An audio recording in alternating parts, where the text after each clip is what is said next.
Okay పోనీచ్చు. మన దగ్గర bank manager గారు చాలా గొప్ప సారీ ఇవాళ. చూడు బ్యాక్ రివర్స్ ఎలా చేస్తున్నారు చక్కగా. ఎలా ఉండాలి మిత్రులారా, రివర్స్ అంటే అది కూడా మార్జిన్తోనే తోలుతున్నారు సారు. మిల్లర్ చూసుకుంటూ వన్ సైడ్ మీరు నమ్ముకుని ఉంటే టూ సైడ్ కలిసి వస్తాయి మిత్రులారా. ఇలా ఒక పక్క మీరు వీలుని కాపాడుకుంటే మార్జిన్కి 4 వీల్స్ కలిసి వస్తాయి మిత్రులారా. మీకు ఇలాగన్నమాట బ్యాక్ రివర్స్ చక్కగా ఈ రోజున చూపిస్తున్నాను సారికి.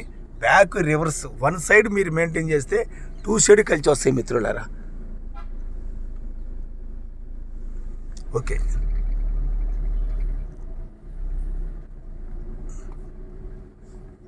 చెప్పండి మేనేజర్ గారు, ఎలా ఉంది చెప్పండి. ఉన్నది చెప్పండి. బాగుంది. రివర్స్ ఎలా ఉంది? సూపర్. మేనేజర్ గారే సూపర్ అన్నారండి. బ్యాంక్ మేనేజర్ గారు ఎంత గొప్ప. ఓకే పనిచ్చండి. మళ్ళీ ఫస్ట్ గారు వేసుకొని మీకు చెప్పాం కదా ఇందాక నేను అపార్ట్మెంట్ ఎక్కిచ్చేది. ఆపు కారు ఆపు, శాంతం ఆపండి. అప్పుడు సెకండ్ గేర్ వేయండి. ఇప్పుడు కొద్దిగా కలపండి బ్యాలెన్స్ ముందు తక్కువ మోత. మళ్ళీ కొంచెం క్లచ్ కింద నొక్కండి. మళ్ళీ పానిచ్చండి. మోత ఉంచే చేయండి ఇలా. మళ్ళీ అది ఇలాగా అన్నమాట. ఇది ముందుకు కూడా అది వెనక్కి కూడా మీకు అపార్ట్మెంట్ ఎక్కిచ్చేటప్పుడు ముందు ఇలాగా వెనకేమో ఇలా చేసుకోవచ్చు అన్నమాట మీరు. ఓకే హ్యాపీయేనా? Okay thank you.